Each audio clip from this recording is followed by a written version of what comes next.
আসসালামু আলাইকুম। এক বছর পূর্তি হয়েছে। এক বছরের মধ্যে বাংলাদেশে এই মুহূর্তে কোনো চাঁদাবাজি নাই, কোনো ঘুষ নাই।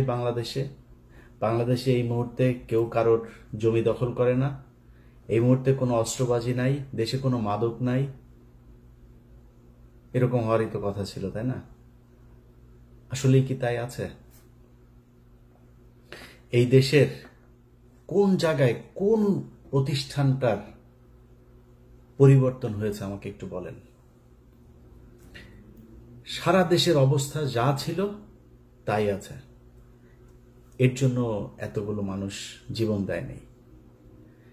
তারপরেও বিশ্বাস করি যে হয়তো একটা ভালো কিছু হবে, নির্বাচন হবে, নির্বাচনের পর একটা সরকার আসবে, সেই সরকার এই দেশের মানুষের জন্য কিছু করবে। আমি ডক্টর ইউনূসের যে সরকার, এই ইউনূসের সরকারকে আমি একটা ব্যর্থ সরকার বলবো। তিনি কিছু চাঁদাবাজ নিয়ে তারপরে তার আশপাশে তিনি একটা রাষ্ট্র চালাচ্ছেন। ব্যক্তিগতভাবে তার টাদাবাজির ব্যাপারে কিছু জানি না, কিন্তু একটা করাপ্টেড একটা গভর্নমেন্ট তিনি পরিচালনা করছেন। বাট ইউনূসকে আমাদের দরকার ছিল। এখনো পর্যন্ত ভারতীয় যে আগ্রাসন, এই গত কয়েকদিন আগে যুক্তরাষ্ট্রের সাথে যে কূটনৈতিক দর কষাকষি, এগুলোর জন্যই মূলত তাকে আমাদের খুব দরকার ছিল। তিনি ছিলেন, আছেন, আমার কোনো সমস্যা। সামনেও তাকে একটা ভালো জায়গায় রাখা হোক। এখন আপনি আমাকে বলবেন যে ভাই, এক এক করে যদি বলতে যাই, ইউনূস সরকার বলেন, বিএনপি বলেন, এনসিপি বলেন, জামাত বলেন, সবখানেই একটা সমালোচনা করার জায়গা আছে। কে কি করছে এটার আমি বললাম না, আপনারা দেশে আছেন, আপনারা সবাই জানেন। আমি আর বিতর্কিত আজকে আর কোনো বক্তব্য দিতে চাই না, যে কারণে এগুলো নিয়ে আলোচনায় না গেলাম। আমি আওয়ামী লীগ ক্ষমতায় থাকাকালীন কিছু কথা বলতাম যে আমি কখনোই চাঁদাবাজি, দুর্নীতি এগুলোর জন্য আমার এই যুদ্ধ না। আমার যুদ্ধের একটা জায়গা আছে, সেটা হচ্ছে ভারত বিরোধিতা। কারণ আমার এই দেশের সব সমস্যার মূল কারণ হচ্ছে ভারত। আমরা ভারত নিয়ে কথা বলতাম, আমাদেরকে বলতো আমরা হলাম এগুলি নিয়ে নাকি সব গুজব ছড়াই, এগুলি কোনো সত্যি কিছু নাই। শেষ পর্যন্ত সেই ভারতে কিন্তু এই স্বৈরাচারকে নিয়ে জায়গা দিয়ে রেখেছে। এই ভারতীয় এখনো পর্যন্ত তাদের জায়গা থেকে দেখেন, 2 দিন আগেও ভারতীয় পররাষ্ট্রমন্ত্রী বলে যে আমাদের খুব কি বলে, কি দৃষ্টি, সূক্ষ্ম দৃষ্টি না কি যেন এক দৃষ্টি রাখছেন তিনি। তুই কে রে বেটা আমার দেশের কি হবে সেটা দৃষ্টি রাখার জন্য? তোরও এনে হাগার পায়খানা নাই, তুই পায়খানা বানা আগে। তোর ওই দেশের মানুষের চাইতে এই দেশের মানুষ বহু ভালো আছে, তুই করা লাগবে না, তুই তোর দেশ নিয়ে চিন্তা কর। এটা বলেছে এই ইন্ডিয়া বলেছে। তার মানে আমরা যা বলতাম এই দেশের মূল সমস্যা ভারত, তারাই সমস্যা। অতএব আমাদের ওই জায়গা থেকে বের হইতে হবে। 5 তারিখে বিশেষ করে বিএনপির কথা বলি, বিএনপির কিছু বক্তব্য শুনে মনে হচ্ছে ঠিক আওয়ামী লীগের কথা বলছে, এরকম মনে হয়। আমি ওটা যদি শুধু অডিও শুনি এবং ওই ভয়েসটা যদি আমি রেকগনাইজ করতে না পারি, তাহলে আমার মনে হবে আওয়ামী লীগের কেউ বক্তব্য দিচ্ছে। ওনারা এখন মুক্তিযুদ্ধের চেতনায় বিশ্বাস করেন। ওনারা পাকিস্তানের রাজাকারদেরকে, কারা নাকি রাজাকার, চিহ্নিত যুদ্ধাপরাধী, ওই যে পোস্টার সরানো নিয়ে হয়েছে না, চিহ্নিত যুদ্ধাপরাধী। শেখ হাসিনার বিচারে যদি নাকি কেউ চিহ্নিত যুদ্ধাপরাধী কেউ মেনে নেয়, তাহলে এতিমের টাকা আত্মসাতেরটা তো মেনে নিতে হবে। খাম্বা নিয়ে যেগুলো বলে সেগুলো তো মেনে নিতে হবে, তাই না? মানবেন নাকি?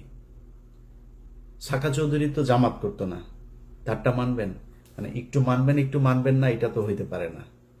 আমি শেখ হাসিনার কোনো বিচারই মানি না। দেখেন না, এখন পর্যন্ত দেশে যাইতে পারি নাই কেন জানেন? এই দেশের কিছু মানুষের মুক্তির জন্য। আপনি 1 বছর হয়ে গিয়েছে, এখনো অনেক মানুষ জেলখানায় আছে, তাদের কথা মনেও করেন নাই। কেউ কোথাও বলেনও নাই, বলেনও না, বলবেনও না। কারণ আপনারা মনে করেছেন সামনে কিছু খাবার এসেছে, সেটা খেয়ে নেই, শেষ। এই দেশের মূল সমস্যাটা কোন জায়গায় ছিল সেখানে হাত দেন। এখন পর্যন্ত বিডিআর এর লোকগুলো জেলখানায়। কোনো বড় রাজনৈতিক দল, না বিএনপি না জামায়াত, কেউ যায় নাই। এনসিপির কিছুটা, ওই যে একজন সমন্বয়ক আছেন মাহিন, মাহিন ভাই কিছুটা দিত, সময় দিয়েছে, সময় দেয়, এখনো সময় দেয়। এর বাইরে কোনো রাজনৈতিক দল তাদের পাশে দাঁড়ান নাই। আপনাদের সমস্যা মনে হয় না ওইটা? 25শে ফেব্রুয়ারি পিলখানার হত্যাকাণ্ড এই দেশের মূল সমস্যা, এটা মনে করেন না? যদি মনে না করেন, এটার জন্য আপনাদেরকে একদিন মূল্য দিতে হবে, চড়া মূল্য দিতে হবে। এবং এবার যদি আবারও আপনাদেরকে মূল্য দিতে হয়, সেইখান থেকে বের হয়ে আসতে পারবেন কিনা এটার কোনো গ্যারান্টি নাই। ঢাকা বিশ্ববিদ্যালয়ের এখানে আপনি চিহ্নিত যুদ্ধাপরাধীদেরকে নাকি করা যাবে না। চিহ্নিত যুদ্ধাপরাধী শেখ হাসিনা কি বলেছেন? মতিউর রহমান নিজামী একজনের ঘরের থেকে এক নারীকে উঠিয়ে নিয়ে পাকিস্তান ক্যাম্পে দিয়ে এসেছেন। কার কার মাকে মতিউর রহমান নিজামী পাকিস্তানি ক্যাম্পে দিয়ে এসেছেন, আমরা সেই পাকিস্তানি বীর্যগুলোকে দেখতে চাই। আওয়ামী লীগের লোকজন খুব ভোদাই মার্কা একটা কথা বলে, কারণ আমি নিজেকে, আমার বাপ জীবনে কোনোদিন মানে আমি 71-এ জন্ম হইলে আমি 100% পাকিস্তানের পক্ষে থাকতাম, একদম 100%। এটা আমি হিপোক্রেসি কথাবার্তা বলি না, এখন বলছি সারা জীবন বলবো এটা। অবশ্যই পাকিস্তানের পক্ষে থাকতাম আমার যদি জন্ম হইতো। আমার বাপ এত মানে ভীতু টাইপের লোক ছিল, এই লোকের পক্ষে সম্ভব হয় নাই। তারপরেও আমি কিন্তু নিজেরে রাজাকারের সন্তান বলি, আমি রাজাকার পরিবারের বলি, এগুলি বলি। কেন বলি জানেন? চালাক, তাই বুদ্ধিমান, এই জন্য বলি। কারণ ধরেন আমার বাপ যদি রাজাকার হইতো, আমার বাপ বিভিন্ন ঘর থেকে বাঙালিদেরকে তুলে নিয়ে পাকিস্তান ক্যাম্পে নিয়ে আসতো, আমার বাপ তো সেফ থাকতো। কারণ আমার বাপ পাকিস্তানি লোকজনের সেবা করে, পাকিস্তানি লোকজনের ই করে। তাহলে কি হইলো? যারা তুলা দিয়ে আসলো, আওয়ামী লীগের লোকজনের বৌরে নিয়ে ক্যাম্পে দিয়ে আসছে না। যদি আমার বাপ রাজাকার হইতো তাহলে কি করতো? আমার বাপ তাহলে আওয়ামী লীগের লোকজনের নিয়ে, মহিলাদেরকে নিয়ে ক্যাম্পে দিয়ে আসতো। তো পাকিস্তান কারে বীর্য দিয়ে গেল? তোর মারে দিয়ে গেল। আওয়ামী লীগের মারদের পেটের মধ্যে বীর্য পয়দা হয়ে এখন ছাত্রলীগ যুবলীগ হয়েছে। আর বাকিগুলি ওই যে ক্যাম্প ওই সীমান্তের ওই পারে গেছিল, ওগুলির পেটের মধ্যে দাদারা দিয়ে দিয়েছে, যেগুলি এখন জয় বাংলা করে। জয় বাংলা আমার দেশের স্লোগান না, এটা ইন্ডিয়ার শিখায় দেওয়া স্লোগান। ভাই, মুক্তিযুদ্ধের চেতনা নিয়ে যদি রাজনীতি করতে চান, বহুত সমস্যায় পড়বেন। আমি ভাই বাংলাদেশ 1971 সালে স্বাধীন হয়েছিল এটা মানি না। এখন আপনি আমার যা মনে চায় তাই বলতে পারেন, কারণ ওইটা ভারত আর পাকিস্তানের যুদ্ধ ছিল, সেটা ভারত এখনো বলে। এবং বাংলাদেশের পক্ষ থেকে ওইটার ব্যাপারে কোনো ধরনের কোনো প্রতিবাদ এখন পর্যন্ত করা হয়নি। এইবার প্রথম এই সরকার আসার পরে করেছে, ওইটা আমি এনাফ মনে করি না। আপনি যদি মনে করেন ওইটা আপনার স্বাধীনতার যুদ্ধ, ওই ব্যাপারে আপনি প্রকট, আপনি একদম পুরোপুরি এক ইয়ের মধ্যে থাকবেন, তাহলে তো আপনাকে তাদের সাথে সব ধরনের চুক্তি বাতিল করতে হবে, সব ধরনের থেকে সম্পর্ক থেকে বের হয়ে আসতে হবে। আসেন নাই, তার মানে তাদের ওইটা আপনি সহ্য করেন। তাহলে ওইটা যুদ্ধ না, ভারত আর পাকিস্তানের যুদ্ধ। ভারত এখনো সেলিব্রেট করে। এখন আপনি যদি মনে করেন, আমি কিছুক্ষণের জন্য এটা মানলাম যে আপনার ভারত পাকিস্তানের যুদ্ধ, এই মানে বাংলাদেশের মুক্তিযুদ্ধ। আমার এই ভিডিও এই মুহূর্তে যে মানুষগুলো দেখছেন, আমার ভিডিও পজ দিয়ে একটু 2 মিনিট চিন্তা করেন যে আমি আমার আশপাশে, আমার আত্মীয় স্বজন, আমার গ্রামের আশপাশের যত গ্রাম আছে, কতজন মুক্তিযুদ্ধ ছিল। মুক্তিযোদ্ধা যে কটা আছে তার 80% ভুয়া। খোঁজ নেন, আপনার এলাকায় যে কটা মুক্তিযোদ্ধা আছে ওর ব্যাপারে যা খোঁজ নেন, আল্লাহর কসম করে বললাম একদম ভুয়া। আপনার বাপ গিয়েছিল? চাই নাই। তা মুক্তিযুদ্ধ আপনি করলেন না, আপনি মুক্তিযুদ্ধের বিশাল চেতনা। এই যে এই সরকার এসে 1 বছর হলো, আপনি মুক্তিযুদ্ধের তালিকা বের করেন নাই কেন? কতজন মারা গিয়েছে আসলে তার তালিকা আপনি করেন না কেন? 30 লাখ, 3 লাখ, 3,000, এটা কি কেন করেন না? ওইখানে ইস্যু একটা আছে যেটা করতে মানে বের করতে চায় না। ভাই, আমরা তো চাই সেই যুদ্ধে কতজন মানুষ মারা গিয়েছে তাদের প্রতি আমরা সম্মান জানাইতে চাই। বার করেন। আপনি ভিডিও দেখছেন না, বার যেহেতু করেন, আপনাকে দায়িত্ব দিলাম বের করার জন্য। আপনি চোখ বন্ধ করে চিন্তা করেন আপনার 14 গোষ্ঠীর মধ্যে 71-এ মারা গিয়েছে কেউ আছে কিনা।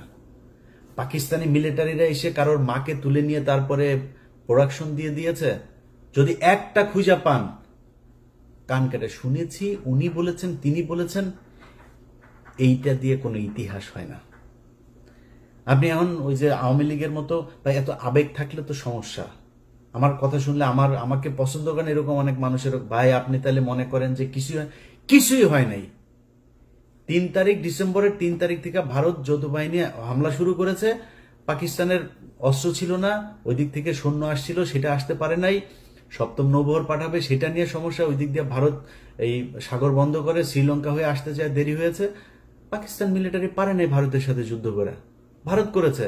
আরে ভাই আপনি কোন যুক্তিতে আমার কাছে আসবেন? 16ই ডিসেম্বর দেখান আপনি বাংলাদেশের একটা মানুষকে সেই জায়গায় ছিল, কেন ছিল না? এগুলি নিজের কোশ্চেন করেন। আমি আমার নিজের কথা বলি, আমি ছোটবেলা থেকে মুক্তিযুদ্ধ মানে ওরে কইছি যে সিনেমা টিনেমা দেখতাম, বাংলা সিনেমা দেখতাম না, বাংলা সিনেমায় দেখা বাবারে নিজের সন্তানকে কাঁথার ভেতর থেকে বের করে মুক্তিযোদ্ধাকে ঘরের ভেতরে জায়গা দিল, দিয়া তারপরে মুক্তিযোদ্ধারে বাঁচাইলো, বিশাল এক নাটকীয় এক দৃশ্য অবতারণা করলো, করে মুভি একটা বানায় ফেলে। ওইটা দেখে দেখে বড় হয়েছে না, মানে কিছু না হইলেও কিছুটা তো আছে। শেখ মুজিবের প্রতি আমার ভীষণ রকমের শ্রদ্ধা ছিল, আমি স্বীকার করছি, বিশ্বাস করেন জানতাম না তাই। আরে শালায় তো একটা বদমাস, এমন কোন জাউরামি নাই যে এই শালা করে নাই। এই যে নারায়ণগঞ্জে চশমা ফেলে রেখে আসা বেশ্যাখানায়, মিথ্যা কথা না। ওর দলের এই যে শামসুল হক, ওর দলের এই লোকটারে জেলখানায় রেখে ওর বউরে সারা জীবন আকাম কুকাম করেছে। ওর বউ এই যে নিউ ইয়র্কে, এই যে আমেরিকায় এখন সম্ভবত নিউ জার্সিতে থাকেন। এই শালা, এই যে পাপনের মা, এই পাপনের মারে এই যে রাষ্ট্রপতি ছিল জিল্লুর রহমান, এই শালায় তো ওরে কিছু করতে পারতো না। এই শালা শেখ মুজিব ওর এই আইবি রহমানরে আকাম কুকাম করতো। এটা নিয়ে শেখ মুজিব এই শেখ হাসিনার পরিবারে বিশাল গ্যাঞ্জাম হইতো। সুন্দরী ছিল তো, শেখ মুজিব এটারে করতো। বাকশাল ভাই, একটা মানুষের কোনো দল হবে না, খালি আমার দল একা। 30,000 মানুষের আপনি জাসদের মারলেন, আপনি দুর্ভিক্ষ করলেন, এত মানুষ মারা গেল, আপনি কোন দিক থেকে তার পক্ষে কথা বলবেন বলেন? তারপর ওই যে 7ই মার্চের ভাষণ শুনলে আমার নিজের লোম দাঁড়ায় যেত ভাই ছোটবেলায়। আস্তে আস্তে বিশেষ করে কয়েকটা বই পড়ার পরে ভাই আস্তে আস্তে বুঝলাম ঘটনা তো আসলে অন্য কিছু। আপনি বিএনপির লোকের বই পড়ার দরকার নাই, জিয়াউর রহমানের লেখা বই, তারেক রহমানের লেখা বই পড়ার দরকার নাই। আপনি মেজর জলিলের বইগুলো খালি পড়েন, ছোট ছোট চটি বই, অরক্ষিত স্বাধীনতায় পরাধীনতা সহ 3-4টা বই আপনারা পড়বেন, পিডিএফ আছে। মেজর জলিলের খুব ছোট ছোট বই পড়লে বুঝবেন যে মুক্তিযুদ্ধ আসলে কি হয়েছিল, কেন 15ই এপ্রিল পর্যন্ত এই দেশে ভারতীয় সেনাবাহিনী থাকবে, কেন 16ই ডিসেম্বর এটা হইতে পারবে না। সো এগুলো হচ্ছে আমাদেরকে গেলানো হয়েছে মুজিববাদ প্রতিষ্ঠা করানোর জন্য। আমি আপনার সাথে মানে ফাউল তর্ক করতে চান, আপনাকে আমি কয়েকটা ক্লু ধরাই দিলাম, আপনি খোঁজ নেন। আপনার গ্রামে, আপনার আত্মীয় স্বজন, আপনার প্রতিবেশী, যত চারিদিকে যতটুকু কানেকশন আপনার আছে, খুঁজে বার করেন যে পাকিস্তানের মিলিটারিরা এসে কারোর মাকে আকাম করিয়া গিয়েছেন, আমার একটু জানাবেন প্লিজ।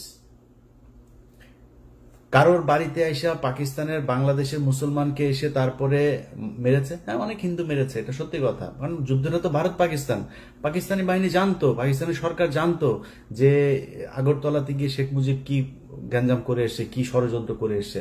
সেই কারণে তাকে ক্ষমতায় বসতে দেওয়া হয় নাই, যে এরে দিলে তো এই তো ইন্ডিয়ার কাছে বিক্রি করে দিবে দেশ, জন্য করা হয় নাই। কিন্তু আমার যদি স্বাধীনতার কথা বলেন, আলটিমেটলি পাকিস্তানের রাজনীতিবিদরা যে পরিমাণে করাপ্টেড, আমাদের মতোই, এই দেশ এমনি টিকতো না। পাকিস্তান এখন দেখেন এখনো ভাগ হইতে যাচ্ছে, এই দেশ টিকতো না, ইন্ডিয়াও টিকবে না, টুডে টুমোরো এটা টিকবে না, আপনারা বলে রাখলাম।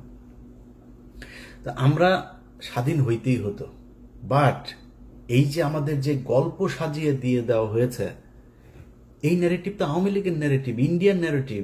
আপনি এখন এটারে করছেন স্বাধীনতার চেতনা, জাতিসঙ্গীত, জাতীয় সঙ্গীত। ওই যে ছাত্র দলের সাধারণ সম্পাদক, ওর বাপ ছিল আওয়ামী লীগের নেতা, ওর আওয়ামী লীগের নেতার ওই বাপেরে আওয়ামী লীগ এখন শিখাই দেয় তোমার ছেলেরে দিয়া তুমি এগুলি করবা। এই কালকে যে ছাত্র দলে ঢাকা বিশ্ববিদ্যালয় যেটা করেছে, করেছে, এই নাসিরের কারণে হয়েছে এটা, কারণ নাসিরের বাপ আওয়ামী লীগ নেতা, ও করবে না এটা।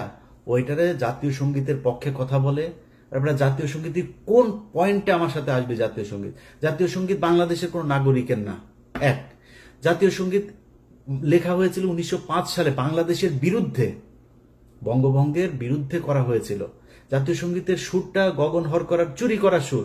কোন পয়েন্টে এটা আমার জাতীয় সঙ্গীত থাকবে আমার বল?